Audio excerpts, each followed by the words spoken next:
কিভাবে জাল পাতা হচ্ছে নদীতে আপনারা দেখুন। এভাবে কাঁটা দিয়ে জাল পাতা হয়।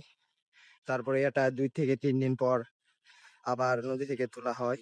দেখা যাক কিভাবে তারা জালটা পাতে। আপনারা দেখতে থাকুন। যে এপাশে ঘিরো দেয়া হচ্ছে।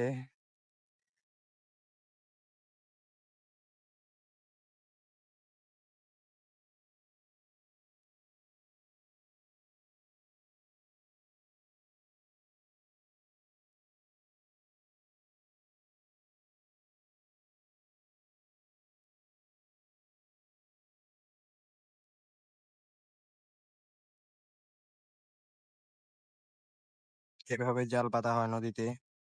তারপর সেটা ৩ থেকে ৪ দিন পর তুলে মাছ সংগ্রহ করা হয়। আপনারা দেখতে থাকুন। এই যে দেখতে পাচ্ছেন কিভাবে ২ জনে একসঙ্গে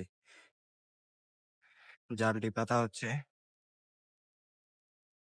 এখন মানে জালটার ভিতরে ডাল দিয়ে রাখবে যেন মাছ এখানে লুকাতে পারে।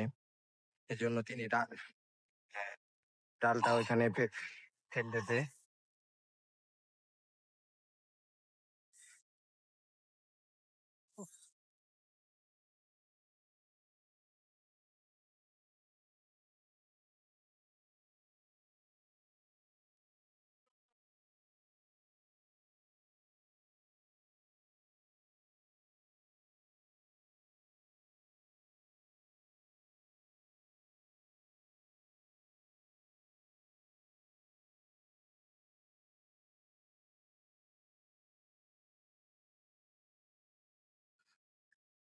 জাল পাতা এখনো কার্যক্রম চলমান। দেখতে থাকুন।